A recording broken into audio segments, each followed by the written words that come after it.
हर हर महादेव, जय भोलेनाथ। नमस्कार, मैं साधना पांडे मार्गदर्शन पे आपका स्वागत करती हूँ। दोस्तों, मैं बात करने वाली हूँ आज नवरात्रि, शारदीय नवरात्रि। माता का आगमन हो रहा है, खुशियों का आगमन हो रहा है। कैसे और किस प्रकार मनाना है, चलिए सभी बातें आज की वीडियो में होंगी। शारदीय नवरात्रि पे माता दुर्गा का आगमन हो रहा है। शारदीय नवरात्रि जैसा कि आप जानते हैं 3 अक्टूबर से प्रारंभ हो रही है।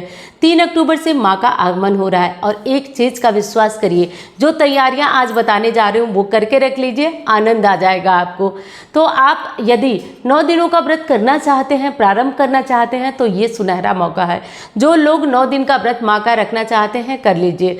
9 दिनों का व्रत रखने में बहुत सारी मेहनत नहीं लगती है, हाँ बस माँ के प्रति प्रेम और समर्पण होना चाहिए। तो 3 अक्टूबर से माँ आ रही हैं। सबसे पहला जो प्रश्न होता है आपका यही होता है कि इससे पहले तो पितृपक्ष होता है, तो क्या नवरात्रि की जो छिटपुट छोटी मोटी तैयारियां होती हैं उसे हम कर सकते हैं या नहीं कर सकते हैं, क्योंकि श्राद्ध पक्ष चल रहा है। देखिए दोस्तों, श्राद्ध पक्ष में आपको अपने लिए कुछ नहीं करना है। भगवान की पूजा पाठ के लिए जो तैयारियां होती हैं, छोटे मोटे धूप का पूरा, अगरबत्ती, आसन, ये सब चीज़ें आप खरीद सकते हैं।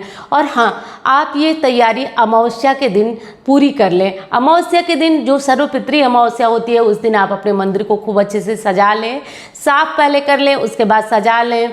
माता के लिए जो कलश रखने के लिए मटका होता है वो ले लें, या फिर जो जो व्यवस्थाएं आपको करना है, जैसे कि मैं छोटी छोटी व्यवस्थाएं आपको याद दिला देती हूँ। जैसे कि कलश रखने के लिए एक मटका चाहिए, अगर नहीं कर चाहिए तो एक लोटा घर में जो रखा हुआ है उसको धुल लीजिए, साफ कर लीजिए, क्योंकि तांबे पीतल बहुत गंदे होते हैं, तो इनको साफ कर लीजिए। जवारे किस में उगाएंगे वो देख लीजिए। कौन सा कपड़ा पहन के, लाल और पीले रंग के वस्त्र पहनकर ही माँ की पूजा और मंत्र जपा जाता है, तो ये सब तैयारियां आप लोग कर लीजिए।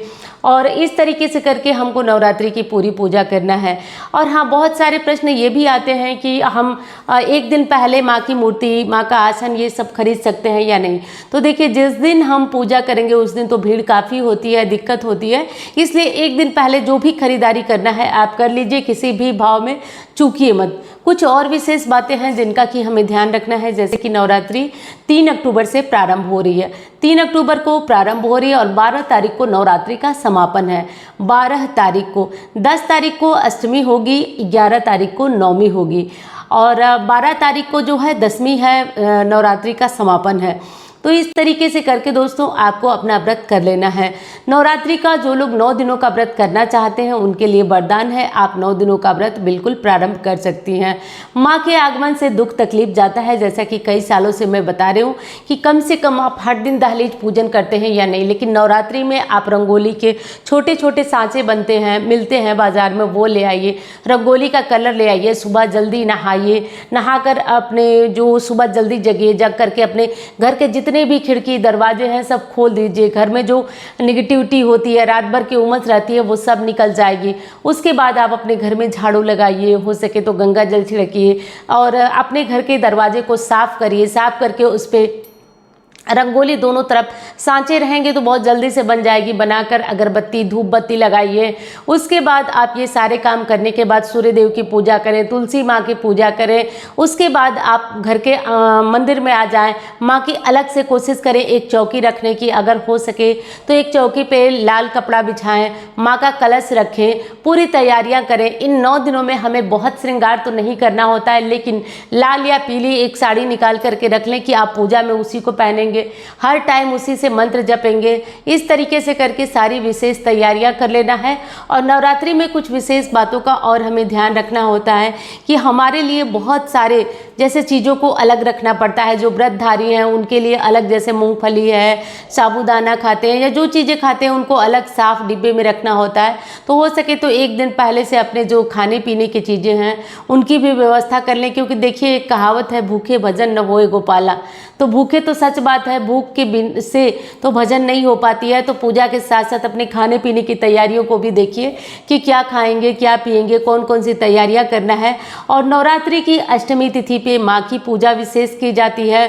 कुछ लोग विशेष बड़े मंदिरों में जाकर पूड़ी हलवा बनाकर कढ़ाई चढ़ाते हैं और विशेष तरह की तैयारियां होती हैं। तो ये छोटी छोटी जानकारियां मैं आपको समय समय से देती रहूँगी। और नवरात्रि जो है 3 अक्टूबर से प्रारंभ हो रही है, उसके पहले तैयारी कर लीजिए। यही इस वीडियो में मैंने आपको बताया, उससे पहले तैयारी कर सकते हैं। उस क्या खाना है, कैसे माँ की पूजा आराधना करना है, क्योंकि 9 दिनों का ये त्यौहार होता है। तो एक मोटा मोटा आइडिया हमारे दिमाग में लग जाना चाहिए, तभी जाकर, क्योंकि अचानक से कोई चीज़ बिना सोचे करेंगे तो थोड़ा सा दिक्कत होगी। और कोई चीज़ जब व्यवस्था के साथ करते हैं तो वो आसान हो जाती है। जैसे व्रत में क्या खाना है, क्या पहनाना है माँ को, क्या चढ़ाना है, सब तैयारियां करके रखेंगे तो बड़ा आसान हो जाएगा। तो इस तरीके से कर लीजिए। जिन लोगों के छोटे बच्चे हैं वो, उन लोगों को व्यस्तता ज़रूर होगी, तो किस टाइम में सुबह जल्दी उठकर पूजन करेंगे, ये बाद में करेंगे, ये सब अपने दिमाग में बैठा लीजिए और विश्वास करिएगा, मैं जो बता रही हूँ आपका काम आसान हो जाएगा। इस नवरात्रि घबराहट नहीं होगी। चलिए दोस्तों, मैं मिलती हूँ अन्य वीडियो में। धन्यवाद। हर हर महादेव।